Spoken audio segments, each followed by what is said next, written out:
जय हिंद साथियों, स्वागत आप सभी का अपने इस चैनल पर। तो साथियों, आज की वीडियो में आप सभी के लिए बहुत ही टॉपिक जो वीडियो है आपको आज की जो हमारा वीडियो है आपके लिए बहुत ही इम्पोर्टेंट होने वाली है, क्योंकि इसके अंदर आज मैं बताने वाला हूं कि जो पहले हमारी वैकेंसी निकल के गई थी एनटीपीसी की, और इस बार जो दोबारा फिर वैकेंसी आई है हमारी एनटीपीसी की, उसमें कितनी पोस्ट थी और इस बार कितनी पोस्ट है। यह वैकेंसी आपके लिए बेस्ट है और कितनी लड़कियों के लिए इसमें कौन कौन सी पोस्ट रहने वाली है, कौन सी पोस्ट बेस्ट रहेगी, और इसमें सैलरी क्या है और हमारे क्वालिफिकेशन क्या है, और जो हमारे दिया गया है कि इसकी लास्ट डेट और इसके जो जो अप्लाई फॉर्म हो रहा है उसकी डेट क्या है। ठीक है, तो यहाँ पर देखिएगा, हमारा सबसे पहले हम बात करेंगे कि यहाँ पर हमारा सिलेबस क्या है और इसका जो पेमेंट फीस कितनी रहने वाली है और इसका जो हमारा छूट कितनी रहने वाली है आयु में, तो इसके बारे में जानेंगे। तो देखिए यहाँ पर हमारा क्या है कि हमारा सबसे पहले आता है हमारा स्टार्ट डेट। ठीक है, अप्लाई स्टार्ट डेट, जो हमारा फॉर्म भरना शुरू कब से हो गए हैं। ठीक है, तो ये हमारा फॉर्म भरना शुरू कब से हो गए हैं, पहले भी इसका नोटिफिकेशन आ गया था, लेकिन इसको जो शुरुआत कब से हो रहा है, इसके फॉर्म भरना कब से शुरू हो गए, तो ये हमारे 28, ठीक है, ये हमारे 28 अक्टूबर से फॉर्म भरना क्या हो गए हैं, शुरू हो गए हैं। ठीक है, और इसकी कुल पोस्ट क्या रहने वाली है, तो इसकी कुल पोस्ट इसकी रहने वाली है यहाँ पर 3058। ठीक है, 3058 इसकी पोस्ट रहने वाली है। और पहले हमारी जो इससे पहले 2024 में वैकेंसी आई थी उसकी पोस्ट कितनी थी, जो अभी हमारा पेपर हुआ था उसका रिजल्ट वेल्ट सब आ गया, उसकी जो पोस्टिंग थी उनको मिल गया है, फाइनल रिजल्ट मिल गया और वो अपनी अपनी पोस्टिंग पर चले गए हैं। लेकिन ये जैसे ही जाने के बाद ये दोबारा वैकेंसी आ गई है और इसकी पोस्ट कितनी है, पहले यहाँ पर कुल मिलाकर लगभग यहाँ पर कितनी थी और अब हमारी कितनी रहने वाली है। जैसे कि अभी हमारी ग्रेड लेवल की निकल के गई थी, मैंने उसकी भी वीडियो डाल दी है बना के, तो आप उसे भी देख सकते हैं। और यह हमारी है 10th+2 यानी कि अंडर ग्रेजुएट। अब आपको यह पता होना चाहिए कि हम अगर इसमें फॉर्म तो भर रहे हैं लेकिन हमें इसके बारे में जानकारी नहीं है भैया। हमें ये पता है कि यह केवल एनटीपीसी की है, लेकिन एनटीपीसी की तो है, आपको यह नहीं पता है कि इसमें होता क्या है। तो ये मैं इस वीडियो के अंदर बताऊंगा, आप बने रहिए वीडियो के अंदर। सबसे पहले आप हमारे चैनल को सब्सक्राइब कर लीजिए, जिससे आपको हमारी जो भी वीडियो पड़ेगी, जो भी वैकेंसी आती है, मैं उसको टाइम टाइम से डाल देता हूँ और आपको पता भी लगता रहा है कि ये वैकेंसी निकल कर आ गई है। और हमारे इसके अंदर और भी क्लासेस चल रही हैं जिनका हम तैयारी करा रहे हैं। ठीक है, अब देखिए हम बात करते हैं यहाँ पर कि इसकी लास्ट डेट क्या रहने वाली है। तो इसकी लास्ट डेट रहने वाली है 27 नवंबर, यानी कि 1 मंथ का यहाँ पर हमें क्या दिया गया है, टाइम दिया गया है। ठीक है, 1 मंथ का हमें टाइम दिया गया है, हम इसके अंदर अपना फॉर्म है वो अप्लाई कर सकते हैं। अब आता है हमारा फीस लास्ट डेट क्या है, यानी कि जो हम फॉर्म भर देंगे उसका जो पेमेंट मेथड है वो क्या रहने वाला है कि हम उसे कब तक पे कर सकते हैं। तो यहाँ पर इसे हम 29, ठीक है, यहाँ पर क्या हमारा 29 नवंबर तक हम क्या कर सकते हैं, अपना इसे हम फीस को भर सकते हैं। अब बात करेंगे एग्जाम डेट क्या रहने वाली है। अब एग्जाम डेट हमारी देखिएगा, एग्जाम डेट आपको यह जब पता चल जाएगा, जैसे कि हमारे जब फॉर्म भर जाएंगे उसके 2 या 3 महीना बाद आपको यह पता चल जाएगा कि हमारा एग्जाम कब होगा। उससे पहले आपके लिए आपके पास एक नोटिस आ जाएगा जिसके अंदर बताया जाएगा कि आपकी सिटी कहाँ पर है, और उसका फिर उसके बाद में आपका एडमिट कार्ड आएगा, उसके जरिए आपको पता चल जाएगी हमारा एडमिट कार्ड और एग्जाम डेट कब है। ठीक है, और यहाँ पर देखिए हम अब बात करेंगे करेक्शन डेट। ठीक है, जो हमारा फॉर्म भरते समय कोई गलती हो जाती है तो उसे भी हमें नहीं पता होता है। तो हम अगर आपको ध्यान है कि हमारा ये गलती हो गया है, फॉर्म हमारा फाइनल सबमिट हो गया है, तो उसमें करेक्शन डेट भी आती है, उसके जरिए आप इसे सही कर सकते हैं। अब यहाँ पर देखिए मैं यहाँ पर लिख देता हूँ करेक्शन डेट। ठीक है, जो हमारे करेक्शन डेट होगी वो हमारी 30 नवंबर से, ठीक है, यहाँ हमारी 30 नवंबर से लेकर 9 दिसंबर तक, 9 दिसंबर तक हम क्या कर सकते हैं, इसमें अपने जो हमारा फॉर्म भर गया है कोई गलत हो गया है उसे हम सही कर सकते हैं। अब यहाँ पर हम बात करेंगे कि हमारा अब आता है हमारा, मैंने आपको बता दिया है एग्जाम डेट ये हमारा फाइनल हो गया है, एडमिट कार्ड बता दिया और रिजल्ट भी बता दिया। आप सभी को पता है यदि हमारा पेपर हो जाता है उसके कुछ दिनों बाद यानी कि कुछ महीनों बाद हमारा उसके जो कॉपी वगैरह चेक होने के बाद हमारा क्या होता है, परिणाम आता है, जो हमारा फाइनल परिणाम होता है। और यह परीक्षा कितने भागों में होती है, तो यह परीक्षा हमारी 2 भागों में होती है, यानी कि CBT 1 और CBT 2। ठीक है, ध्यान रखना है। अब ये हमारा मैं बात करता हूँ कि एनटीपीसी क्या है। यह है हमारा राष्ट्रीय ताप विद्युत निगम, यानी कि जो हमारा आरआरबी की तरफ से राष्ट्रीय ताप विद्युत निगम है, यानी कि जो रेलवे लाइन चल रही है वो बिजली की लाइन है, ठीक है। आप सभी को पता है कि विद्युत लाइन है और इसकी हाई स्पीड ट्रेनें बनाई गई हैं जिसके जरिए आप लोग ज्यादा से ज्यादा पहुंच सके। और जो हमारी सरकार होती है उसका मतलब होता है कि वो कहती है कि हमारा ज्यादा से ज्यादा प्रदूषण फैल रहा है, उसे रोका जाए। तो यह हमारा क्या है, रेलवे लाइन है वो क्या कर दी गई है, विद्युत लाइन कर दी गई है। तो आपको यह पता होना चाहिए कि यह हमारा क्या है, राष्ट्रीय ताप विद्युत निगम जो है। अब मैंने यहाँ पर आपको बताया कि ये राष्ट्रीय ताप विद्युत निगम है, लेकिन आपको यह पता होना चाहिए कि इसके अंदर क्या क्या जो वैकेंसी है, कौन सी पोस्ट बेस्ट रहने वाली है और कौन सी बेस्ट नहीं है। जो गर्ल्स हैं उनके लिए कौन सी पोस्ट बेस्ट है, किसमें ज्यादा सैलरी है और किसमें ज्यादा सैलरी नहीं है, तो मैं इसके अंदर वो भी बताने वाला हूँ। अब देखिएगा हमारा आता है एप्लीकेशन फी, ठीक है। एप्लीकेशन फीस यहाँ पर देखिएगा मैंने लिखा है जनरल, ओबीसी और ईडब्ल्यूएस। ईडब्ल्यूएस जनरल ओबीसी वालों के लिए कितना यहाँ पर पे करना होगा, तो इनके लिए यहाँ पर 500 रुपए पे करना होगा, ठीक है। 500 रुपए क्या करना होगा, पे करना होगा। अब आता है हमारा ये इसका, ठीक है, इन्हें 500 रुपए पे करना होगा। अब आता है हमारा एससी एसटी और ईबीसी, इनके लिए यहाँ पर कितना रुपए पे करना होगा, यानी कि जो हमारा कैटेगरी वाइज यहाँ पर फीस दी गई है। रेलवे ने क्या करा है, रेलवे रिक्वायरमेंट बोर्ड ने क्या किया है, यहाँ पर इन्होंने किया है कि हमारा जो जनरल, ओबीसी और ईडब्ल्यूएस के छात्र हैं वो यहाँ पर 500 रुपए पे कर सकते हैं। और यहाँ पर क्या है, एससी एसटी और ईबीसी वालों के लिए यहाँ पर कितना है, 250 रुपए मांगे गए हैं, ठीक है। इन्हें कितने रुपए पे करने होंगे, इन्हें 250 रुपए पे करने होंगे। ऑल कैटेगरी फीमेल्स हैं उनके लिए यहाँ पर भी, उनके लिए भी यहाँ पर 250 रुपए पे करने होंगे, ठीक है। अब बात करते हैं हम यहाँ पर, जो हम पे तो कर देते हैं लेकिन हमें यह पता नहीं होता है यह हमारे लिए कुछ लाभ भी प्रदान करता है। यदि हम पेपर में असफल हो जाते हैं, हमें सफल हो जाते तो हमें क्या लाभ होता है और असफल हो जाते तो हमें क्या लाभ होता है, देखिए यहाँ पर मैं बताने वाला हूँ। यानी कि जो हमारे ओबीसी, जनरल और ईडब्ल्यूएस के छात्र हैं, यदि ये पेपर में क्या करते हैं, क्वालिफाई हो जाते हैं, तो इनका जो 500 रुपए का क्या है, जो पे मेथड है वो क्या होता है, इनका लॉस हो जाता है। यानी कि जो पे, इन्हें कोई भी रिफंड नहीं मिलता है। और जो छात्र असफल हो जाते हैं तो उन्हें यहाँ पर कितने रुपए, उनके लिए यहाँ पर फी रिफंड कितना मिलता है, यहाँ पर देखिएगा मैं यहाँ बता रहा हूँ। जनरल यहाँ लिख दिया मैंने, फी रिफंड कितना है, जनरल, ओबीसी और ईडब्ल्यूएस, ठीक है। तो इनके लिए 400 रुपए, ठीक है, इनके लिए 400 रुपए रिफंड मिलेगा। और एससी एसटी वालों के लिए यहाँ पर कितना मिलेगा, यहाँ पर इनका जो 250 रुपए का 250 रुपए इन्हें वापस आ जाता है। तो इनका क्या घाटा है, कुछ नहीं घाटा है भैया, भर दो फॉर्म। अब आता है यहाँ पर फीमेल के लिए, जो फीमेल है उनका भी कितना होता है, उनका भी 250 रुपए क्या होता है, वापस आ जाता है। पेमेंट मेथड क्या है, अब देखिएगा। अब मैंने यह तो बता दिया कि वापस आ जाता है, लेकिन आपको यह पता होगा अरे अकाउंट नंबर कहाँ से, भैया बिल्कुल टेंशन ना लेने का।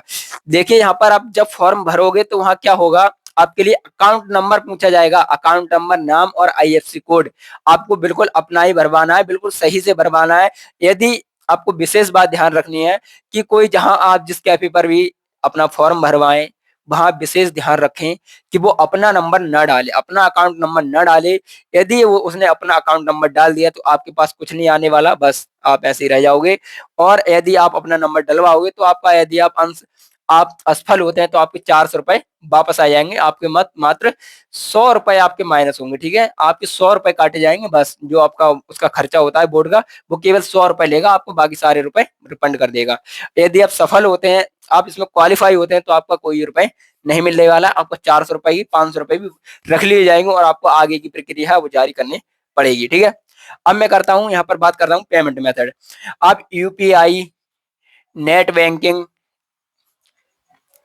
नेट बैंकिंग, किसी भी ऑनलाइन जरिए, मतलब जो भी पेमेंट, जितने भी पेमेंट मेथड है आप सभी के जरिए आप अपना कर सकते हैं। लेकिन आपको यह विशेष ध्यान रखनी है, जो हमारा पेमेंट करने का मेथड है वो केवल ओरिजिनल अकाउंट से होना चाहिए, ठीक है। मैंने यह भी कंप्लीट कर दिया, ये सारे के सारे ये ऑप्शन कंप्लीट कर दिए हैं। अब हम बात करेंगे कि हमारा एज क्या रहने वाला है, ठीक है। हमारा एज जो क्या रहने वाला है, मिनिमम एज क्या रहने वाली है, तो यहाँ पर देखेंगे मिनिमम एज हमारी कितनी हो जाएगी, 18, ठीक है। मिनिमम एज कितनी हो जाएगी, 18। और मैक्सिमम एज कितनी हो जाएगी हमारी, तो मैक्सिमम एज हो जाएगी हमारी, यहाँ पर देखिएगा, यहाँ पर हमारा मैक्सिमम एज कितनी रहने वाली, तो यहाँ पर हमारे 30 वर्ष रहने वाली, यानी कि 13 ईयर, 30 ईयर, 30 ईयर रहने वाली है। वहां पर क्या रहने वाली है, 18 ईयर, ठीक है। आपको विशेष ध्यान रखना है, मैंने ये आपके लिए बता दिया, आपको पता है कि आप समझ गए होंगे अच्छे से।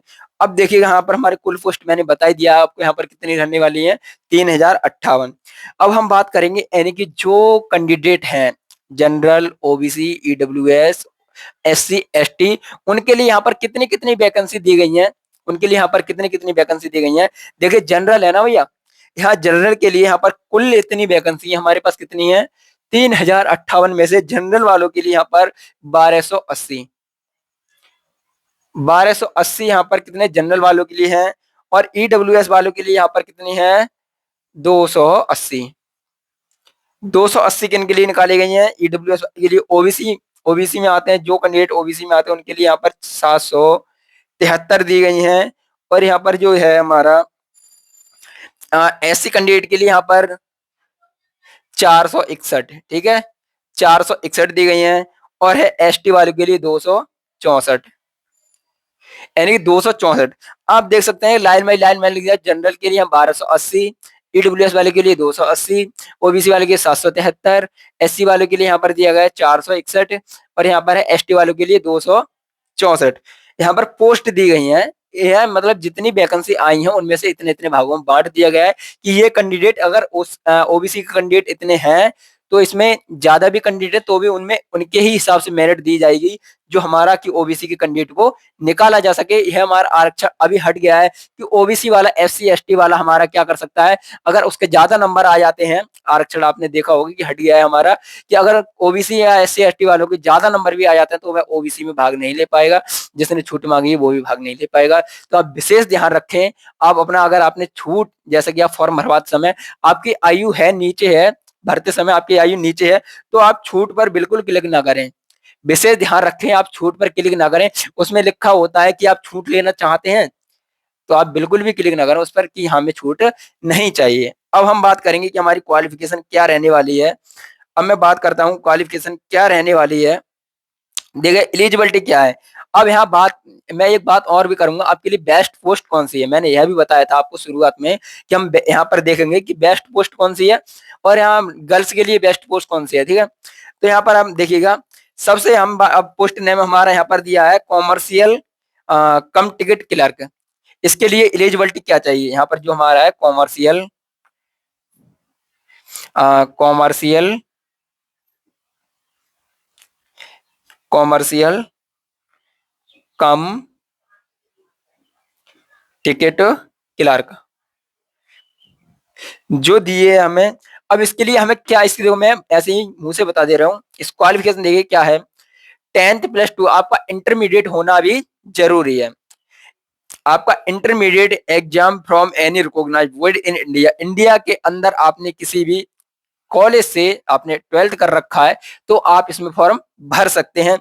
अब बात करेंगे हमारी क्वालिफिकेशन के अंदर, यानी कि हमने 10th 12th 10th और 12th तो कर रखा है, लेकिन हमारी जो परसेंटेज होती है उसके भी आधार पर यहाँ पर होगा। देखिएगा जनरल, ओबीसी और ईडब्ल्यूएस वाले के लिए यहाँ पर 50% मार्क्स होना जरूरी है।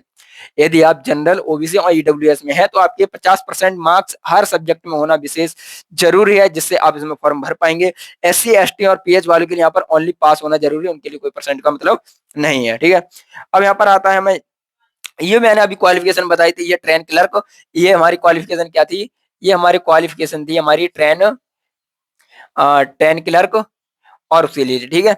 अब यहाँ पर देखिएगा हमारा अब आता है अकाउंट क्लर्क कम टाइपिस्ट, जो टाइपिंग चाहिए अकाउंट क्लर्क कम टाइपिस्ट और जूनियर क्लर्क कम टाइपिस्ट। यहाँ पर देखिएगा इनके लिए क्या क्वालिफिकेशन रहने वाली है, 10th+2 intermediate exam from any recognised board, और यहाँ पर जनरल, ओबीसी और ईडब्ल्यूएस वाले के यहाँ 50% होने चाहिए। और जो हमारा दिया गया है, मैंने अभी आपको बताया था सेम ऊपर वाला ही है, लेकिन इसमें क्या बढ़ गया है, टाइपिंग बढ़ गया भैया।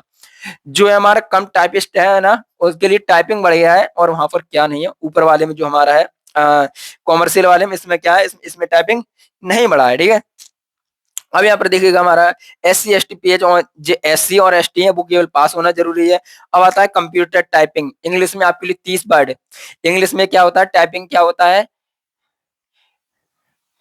टाइपिंग में इंग्लिश में आपको कितना होना चाहिए, यहाँ पर 30 वर्ड होना चाहिए पर मिनट, और हिंदी में कितना चाहिए, हिंदी में आपको कितना चाहिए, हिंदी में आपको 25 वर्ड पर मिनट, ठीक है। हिंदी में आपको 25 वर्ड पर मिनट चाहिए। तो आप इसमें भी फॉर्म भर सकते हैं। आपकी टाइपिंग अच्छी है तो आप देख लीजिए। अब मैं यहाँ पर बात करूंगा बेस्ट पोस्ट कौन सी है।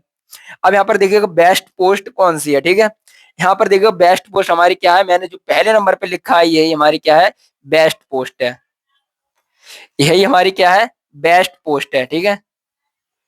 जो बेस्ट पोस्ट कौन सी है, जो हमारी कॉमर्शियल वाली है, यह आपको बेस्ट पोस्ट है। सबसे ज्यादा इन जितनी भी यहाँ वैकेंसी निकल के आई है सबसे ज्यादा सैलरी देने वाली कौन सी पोस्ट है, यही पोस्ट है बॉयज के लिए। अब मैं गर्ल्स के लिए बात करूं तो गर्ल्स के लिए यहाँ पर गर्ल्स के लिए वहां पर टाइपिंग भी जरूर होनी चाहिए, लेकिन पोस्ट बढ़िया है, ऑफिस वाली पोस्ट है जिसमें आप आराम से एसी में बैठ के अपनी जॉब को करेंगे और बस आपको यहाँ पेपर क्रैक करना है, ठीक है। यहाँ आता है अकाउंट क्लर्क, ठीक है। अकाउंट क्लर्क ये इसकी क्या हो जाएगी हमारी, account clerk, accounts accounts clerk. Girls ये चूज कर सकते हैं, बॉयज के लिए बेस्ट है और गर्ल्स के लिए ये चूज है। लेकिन यहाँ इसकी सैलरी ज्यादा, इसकी सैलरी से ज्यादा इसकी होती है 21,700 और इसकी होती है हमारी जो ट्रेन क्लर्क वाले की भी कितनी है, 19,700, ठीक है। इनकी हमारी कितनी है, 19,700 400 सॉरी, और इसकी भी 19,400 है। और लेकिन इन सब की कितनी रहने वाली है, उन सब की रहने वाली है 19,400, उसकी रहने वाली है 21,700। तो आप देख सकते हैं अपने हिसाब से किसमें बनने वाले हैं। लेकिन गर्ल्स के लिए विशेष तौर पर यह हमारी अकाउंट क्लर्क वाली बहुत ही बेस्ट पोस्ट है।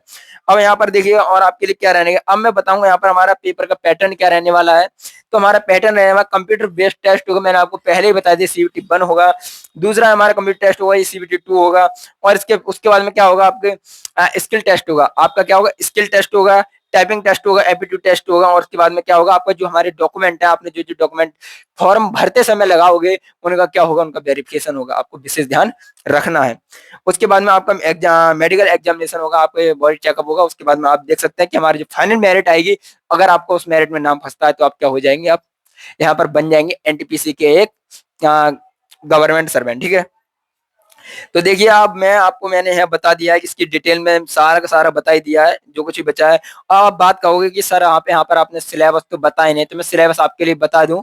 मैं बिल्कुल पूरा की पूरा टॉपिक आप यहाँ से निकाल लोगे, मैं बताऊंगा तो बहुत ज्यादा लंबा हो जाएगा क्योंकि मेरे पास डिजिटल बोर्ड नहीं है, व्हाइट बोर्ड है।